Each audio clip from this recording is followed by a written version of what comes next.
In a world full of noise, where everyone is quick to defend themselves and justify their actions, those who are truly chosen must learn the power of silence. Silence isn't just an absence of sound, it is a language all on its own, and it's one that Jesus himself demonstrated. In Matthew 7:6, Jesus gives us an important lesson. Do not give dogs what is sacred. Do not throw your pearls to pigs. If you do, they may trample them under their feet and turn and tear you to pieces. Now, Jesus wasn't literally talking about pigs or dogs. He was describing people whose hearts and attitudes are so hardened that engaging with them is like casting precious pearls before swine. Some individuals are so influenced by darkness that no matter how much you try to explain yourself, they will misunderstand, ignore, or even attack you. The truth is, not every battle is yours to fight, and not everyone deserves your explanation. As C.S. Lewis wisely said, don't waste words on people who deserve your silence. Sometimes the most powerful thing you can say is nothing at all. Silence is a weapon, and it's the greatest shield you can have. In this video, I'll explain why silence is so powerful, why it preserves your strength, and how it empowers you to rise above the noise of this world. Stick around, because this lesson could change the way you approach battles that aren't what they seem. And the hidden battle. We live in a world where people can hurt us, misunderstand us, twist our words, and oppose us. It's natural to want to react, to explain ourselves, or defend our actions. But the Apostle Paul reminds us in Ephesians 6:12 that our struggle is not against flesh and blood, but against the rulers, against the authorities, against the powers of this dark world. In other words, when people hurt you or misunderstand you, it's not just them. There are spiritual forces at work behind the scenes, pushing them. If we fail to recognize this, we waste our energy fighting the wrong battles, giving our attention to people when the real battle is spiritual. You've likely experienced this.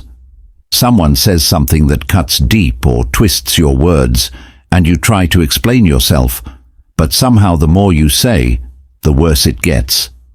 That's because it's not just the person you're fighting, it's the spirit behind them. Jesus faced this when he encountered Mary Magdalene, who had 7 demons in her. Think about it, 7 spirits, each with its own agenda, influencing her actions. Anyone who spoke to her wasn't just speaking to her, they were dealing with the demons operating in her life. Today, it's the same. Some people you interact with are not operating alone. They're influenced or even controlled by forces outside of themselves. And when you try to reason with them, it feels like you're talking to a brick wall, because you're not just dealing with a person. You're dealing with everything influencing them. C.S. Lewis put it this way: there are 2 equal and opposite errors into which our race can fall about the devils. One is to disbelieve in their existence, the other is to believe and to feel an excessive and unhealthy interest in them. Both are dangerous, but the truth is that demons are real, and they are defeated. As Christians, we don't need to fear them. We need to recognize their work and stand firm in the authority Christ has given us. The power of silence. Once you understand that the real battle is spiritual, you'll stop taking things personally. You'll stop being hurt by someone's words because you'll see the bigger picture. You won't waste time defending yourself. You'll spend that energy in prayer and spiritual warfare instead. Take, for example, when Jesus encountered a demon-possessed man in Mark 1:25. The demon spoke, "What do you want with us, Jesus of Nazareth? Have you come to destroy us?"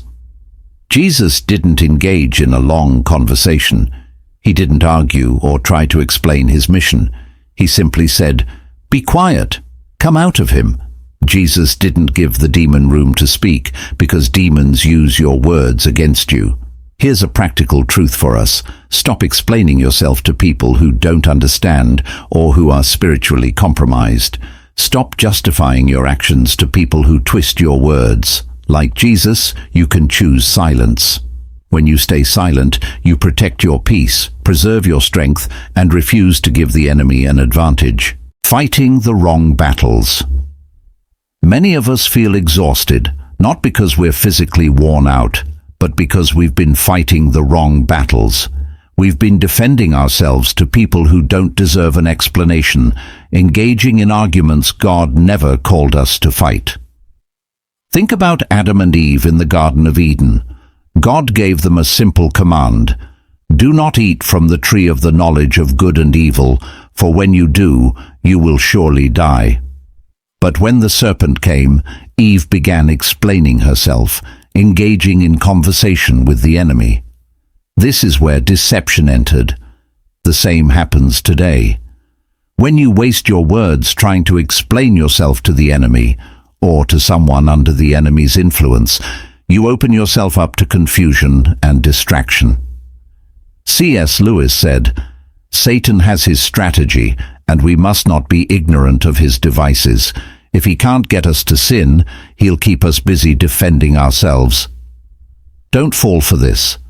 Recognize that the real enemy is not the person in front of you, but the spiritual forces operating behind the scenes. Silence is your shield. It helps you focus on the real battle, the spiritual one. Protect your pearls. In Matthew 7:6, Jesus says, "Do not give dogs what is sacred. Do not throw your pearls to pigs." Your pearls are the sacred things God has entrusted to you: your wisdom, your peace, your calling. Not everyone can appreciate what you carry. When you share your wisdom or vulnerability with someone who cannot understand it, you risk them trampling on it, mocking it, and turning on you. You've probably experienced this, sharing something meaningful only to have it dismissed or twisted. That's what happens when you cast your pearls before swine. You're offering something sacred to someone whose heart is not prepared to receive it.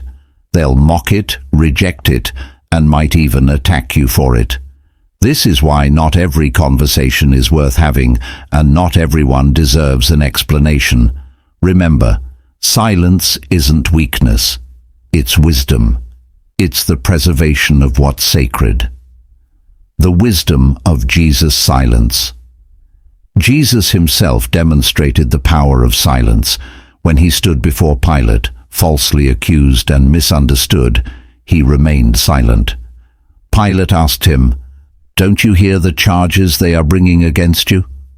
But Jesus didn't respond. Why? Because Pilate wasn't spiritually ready to understand the truth. Jesus knew that Pilate couldn't hear what he had to say, so he didn't waste his words. This shows us an important truth. Not everyone is ready to hear your truth. Not everyone will understand the depth of what God has shown you. When in doubt, be silent. Silence doesn't mean you're avoiding the battle. It means you're trusting God to fight for you. To silence in spiritual warfare. When you remain silent, you're engaging in spiritual warfare. The enemy's goal is to distract you into fighting the wrong battles, but when you stay silent, you step back and allow God to fight for you. Silence frees you from the cycle of defending yourself and focuses your energy on the real battle. Isaiah 30:15 tells us, "In repentance and rest is your salvation. In quietness and trust is your strength." Silence sharpens your discernment. It allows you to listen to others, to your circumstances, and most importantly, to God. In those quiet moments, God reveals things you might have missed if you were busy defending yourself or explaining yourself to others. Trust in God's timing. When you choose silence, you are saying, "God, I trust you to handle this." It's a declaration of faith that God will defend you and reveal the truth in His time. Silence isn't defeat, it's victory. It's not the absence of strength, It's the preservation of strength. So, as you move forward, remember, silence is not a sign of weakness. It's a weapon. It's wisdom. It's a shield that preserves your peace and allows you to trust God's perfect plan. Stop explaining yourself to people who won't understand. Start fighting the real battle in prayer and let God fight for you. Thank you for watching. I pray that as you learn to embrace the power of silence, God fills you with wisdom, peace, and strength. Remember, silence isn't about avoidance, it's about trust.